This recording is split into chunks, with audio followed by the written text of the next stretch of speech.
Bonjour à tous et bienvenue sur la chaîne Hélios Guidance. Pour cette période du mois d'avril, nous allons explorer vos guidances générales.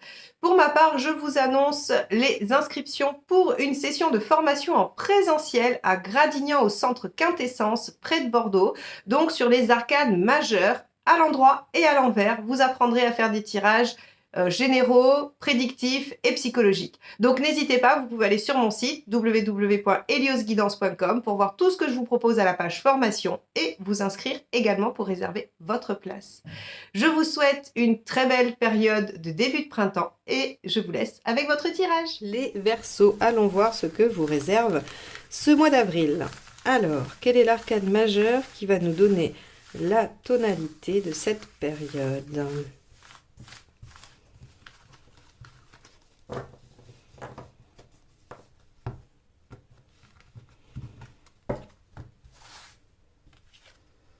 L'impératrice. Alors, avec elle, vous allez pouvoir communiquer, vous allez pouvoir maîtriser une situation ou la mettre en œuvre, organiser les choses. Vous allez, en tout cas, prendre la direction des opérations. L'impératrice, c'est vraiment celle qui réalise, qui concrétise, qui met en œuvre, qui dirige, qui commande. Et elle a cette capacité aussi de bien communiquer, de savoir dire ce qu'il faut au moment où il faut, puisqu'elle est à l'endroit. Et donc, on a vraiment quelqu'un, alors, qui peut se révéler peu sûr d'elle intérieurement, mais qui en tout cas ne le montre pas à l'extérieur et qui est vraiment capable de prendre les choses en main. Ok, donc on va aller voir ce que ça engendre dans le tirage. Allez, quel est votre état d'esprit ?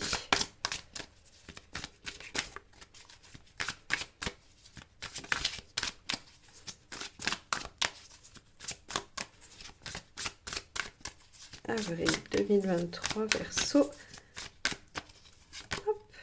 10 de bâton. Alors, c'est assez intéressant parce que tout de suite, on retombe sur la même carte que lorsque j'ai fait votre guidance annuelle 2023. Sur le mois d'avril, on avait comme première carte le 10 de bâton. C'est le fait d'avoir envie d'aller au bout, d'être capable de faire des efforts pour. Le 10 de bâton, vous savez, c'est quand on porte quand même son fardeau sur le dos, on est au bout du bout, hein, on a traversé de l'As jusqu'au 10 et on voit le bout du tunnel, on va bientôt aboutir. Donc dans l'état d'esprit, ça veut dire que vous voulez aller au bout de la chose, que vous voulez mener à bien ce que vous êtes en train d'entreprendre. D'où probablement l'impératrice qui, elle, a ces compétences-là. Qu'est-ce qui vous préoccupe ? Hop là.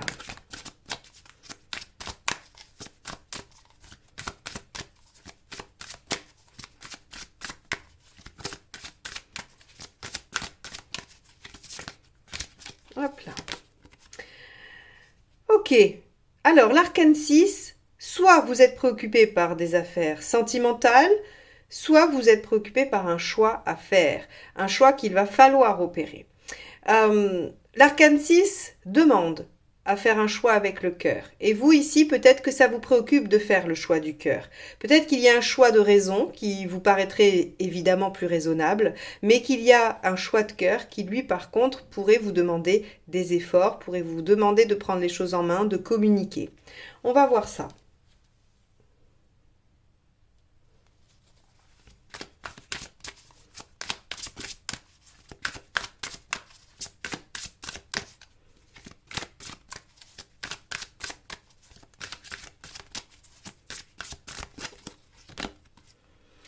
Ok, le pendu. Alors le pendu, lui, dans l'événement, ce qu'il va vous imposer, c'est un temps de pause pour réflexion. Le pendu, vous savez, c'est cette carte qui n'est jamais très sympathique à trouver, mais qui finalement est très salutaire. Parce qu'en fait, ce temps de pause obligatoire, cette mise à l'arrêt, c'est-à-dire cette impossibilité d'agir, oblige le cerveau à chercher d'autres issues, d'autres façons de voir et de faire.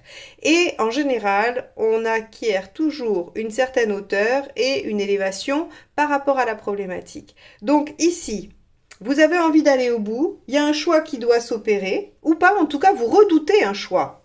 Ça ne veut pas dire qu'il y a un choix à faire, vous redoutez un choix. Et ce qui me permet de dire ça, de nuancer, c'est que le 12, le pendu, peut-être vous fera voir que il n'y a pas besoin de faire un choix, qu'il y a une autre façon de faire.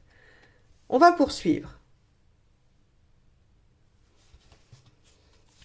Qu'est-ce qui vous aide, les Verseaux ?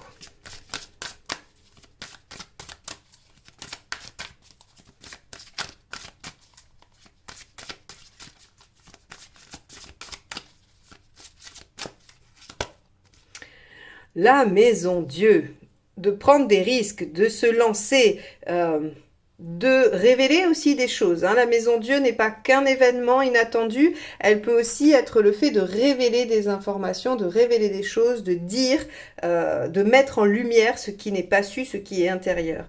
Quoi qu'il en soit, la maison Dieu vous demande de prendre des risques quitte à tout perdre. Alors ça, c'est un conseil qui n'est pas anodin. Hein. On va attendre de le nuancer avec la seconde carte. Parce que vraiment, ce conseil-là, il faut le manier avec des pincettes. Alors, qu'est-ce qui ne vous aide pas?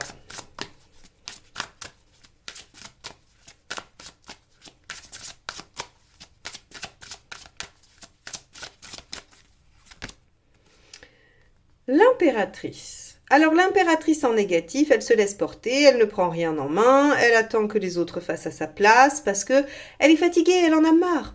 Pas parce elle est oisive, pas parce qu'elle n'est pas responsable, mais parce que à un moment donné, peut-être il y en a trop, ça fait trop et elle veut à un moment donné se reposer et elle aimerait que autre chose, quelqu'un ou autre chose prenne le relais. Or ici, on vous dit que ça ne va pas du tout vous aider. Et évidemment, avec un arcane 16 qui vous demande de prendre des risques, de mettre des choses en jeu et tout ça, évidemment, la passivité et l'attentisme ne vont pas du tout être efficaces. Hein, on est bien d'accord. Ok. Ce sont quand même 3 arcades majeures. Hein. Je ne sais pas si vous vous rendez compte, on en a une 4e ici. Pour l'instant, ce tirage est quand même très centré sur des arcades majeures. Ça veut dire qu'il y a quand même une certaine importance dans l'enjeu de la situation. Émotionnellement.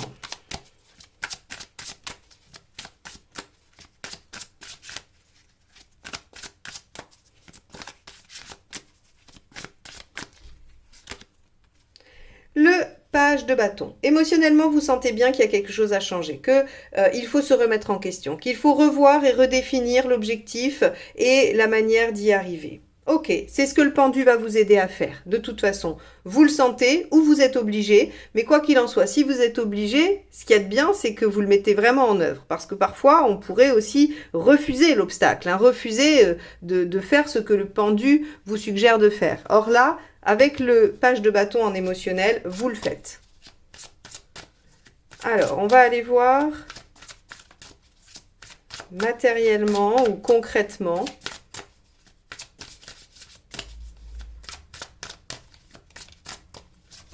Hop là.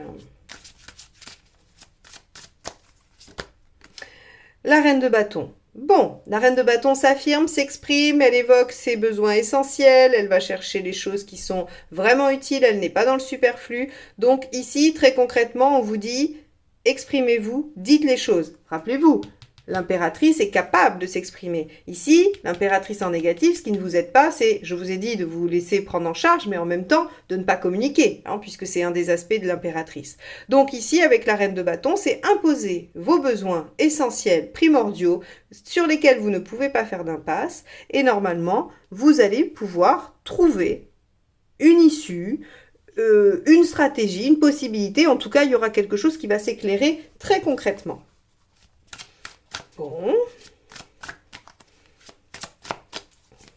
Alors, vous avez envie d'aller au bout, mais vous redoutez un choix. Un temps de pause vous amènera à penser différemment. On vous dit quand même de prendre des risques, de ne pas vous laisser aller. Vous prenez conscience qu'il y a probablement quelque chose à faire différemment et on vous demande de vous imposer. Vous en êtes tout dans votre chemin de vie. Allez. Les Verseaux, hop, celle-ci, c'est éjecté. Le 9 d'épée. Le 9 d'épée, ce sont les angoisses, les peurs, les choses qui vous ont été, on va dire, projetées. Hein, puisque dans le 9 d'épée, c'est souvent parce que les autres vous ont dit oh là là, mais moi j'aurais pas fait ci ou j'aurais pas fait ça, ou comment tu vas faire ceci ou cela, que vous vous mettez à douter et à craindre et à angoisser. Et donc ici, dans votre chemin de vie, j'ai l'impression qu'on vous propose de déjouer ces peurs, d'aller les réduire un peu à néant. C'est pour ça qu'on vous dit peut-être lancez-vous, osez, prenez des risques, jetez-vous à l'eau, parce que finalement, ce qui vous retient ne sont que des peurs qui ne sont pas fondées. Ok. Vous en êtes tout à la fin du mois.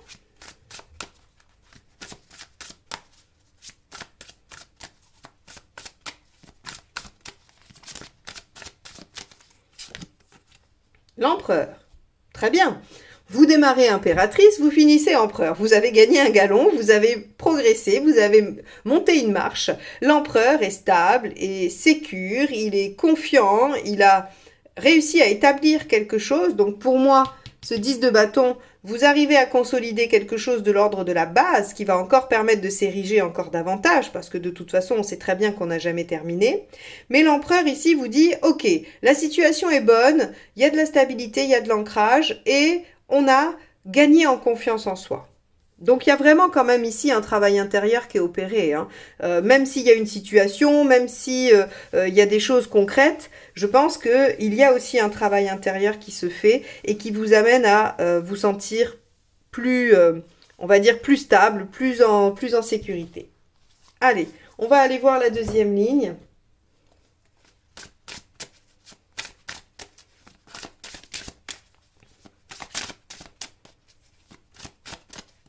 Alors n'hésitez pas à aller voir la vidéo de votre ascendant ou de votre signe lunaire pour avoir encore d'autres précisions, d'autres nuances qui vont vous permettre peut-être de mieux cerner les conseils, les choses auxquelles il faut faire attention et les issues probables.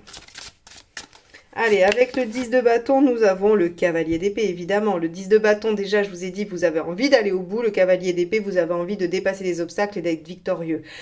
Cavalier d'épée, c'est vraiment celui qui met toute son intelligence, sa vivacité d'esprit au service de sa réalisation.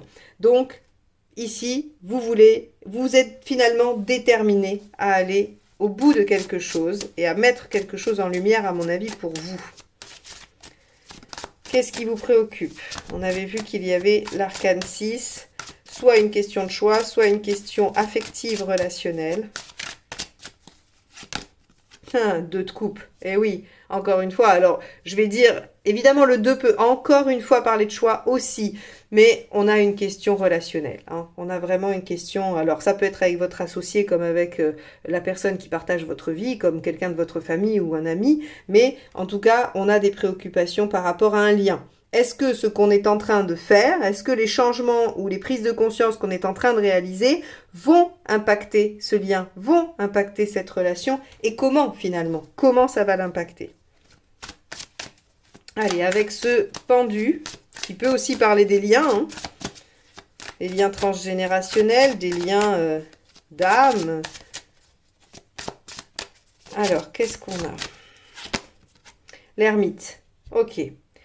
Ici, on vous dit que effectivement, vous allez quand même, au regard de votre passé et de votre expérience, pouvoir éclairer votre chemin. Et cette phase, alors, vous voyez, le pendu et l'ermite, on est vraiment sur une phase de réflexion et d'introspection.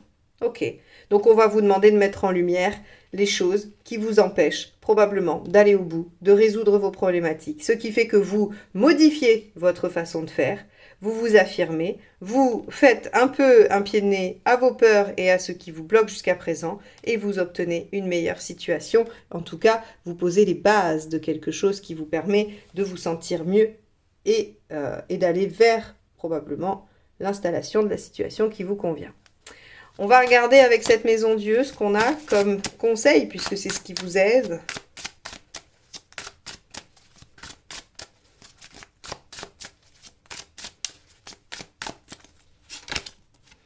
La force.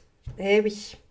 Maîtrisez vos instincts. Prenez contrôle sur la situation, maîtrisez la situation. Avec une impératrice en plus, de toute façon, évidemment qu'il faut maîtriser les choses. Donc ici, on vous conseille de prendre sur vous. On vous demande d'aller dompter les choses, les émotions, hein, pour pouvoir atteindre son objectif ou trouver sa propre réponse. Avec cette impératrice, qu'avons-nous dans ce qui ne vous aide pas ?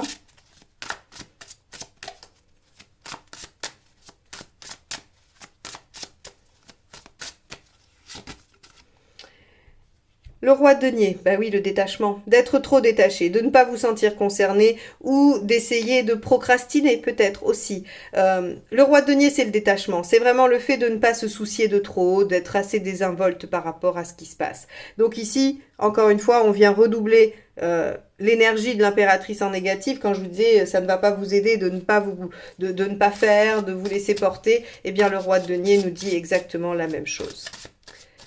Alors ensuite... émotionnellement? Que se passe-t-il?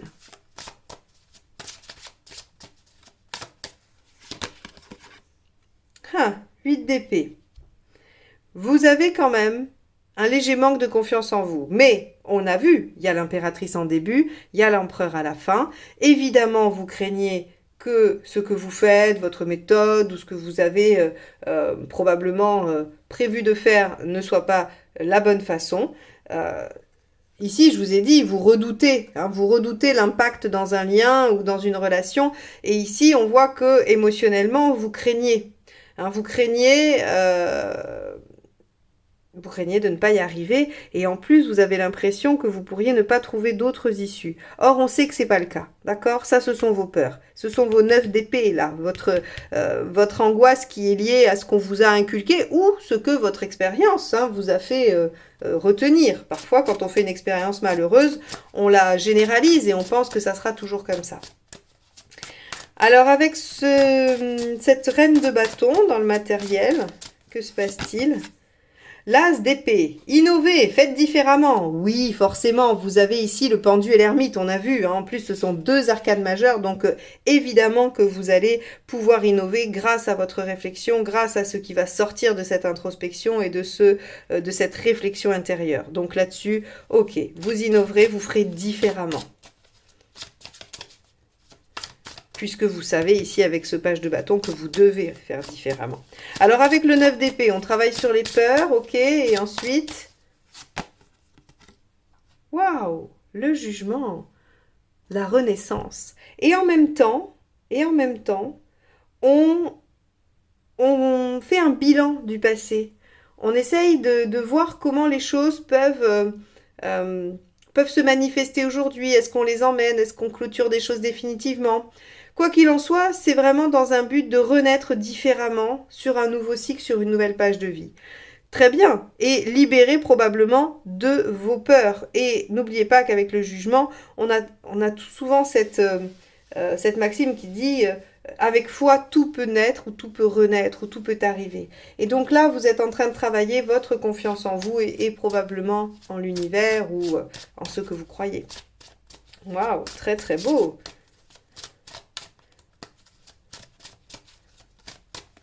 Alors, avec cet empereur, on a la reine de denier. Évidemment, vous créez une sécurité affective, matérielle, peu importe. Vous créez, avec l'empereur et la reine de denier, une sécurité autour de vous. Alors, ce tirage, ce qui vous dit, les Verseaux, c'est que vous avez envie d'aller au bout de quelque chose, mais vous craignez que ça ait un impact dans un lien. Vous allez prendre un temps de réflexion qui va vous permettre de faire le point, d'en tirer des hypothèses, des actions, de vous remettre en question, parce qu'on va vous demander quand même d'aller mettre un peu de lumière là où il y avait de l'ombre, de prendre un peu sur vous, ou en tout cas de maîtriser vos instincts, afin de pouvoir affirmer vos besoins, innover, lâcher vos peurs et accepter de renaître plus sûr, plus stable, plus confiant et surtout plus sécure pour la suite. Waouh, quel mois intéressant, vraiment intéressant. On avait vu surtout que le trimestre, en fait, ce 2e trimestre dans la guidance annuelle était un mois de récolte et de potentiel. Ici, il y a un gros potentiel à développer. C'est un mois un peu transitionnel, mais vous n'êtes pas les seuls, vous êtes au moins le 3e ou 4e signe qui a cette dominante de mois transitionnel et je pense qu'effectivement, c'est un mois qui va permettre de préparer la suite. Si vous avez aimé ce tirage mais que vous n'êtes pas abonné à ma chaîne et que vous voulez qu'on se retrouve très vite pour la guidance sentimentale ou bien pour la générale du mois prochain, abonnez-vous et cliquez sur la petite cloche. Comme ça, on se retrouve très vite et moi je vous souhaite un beau mois d'avril. Bye bye!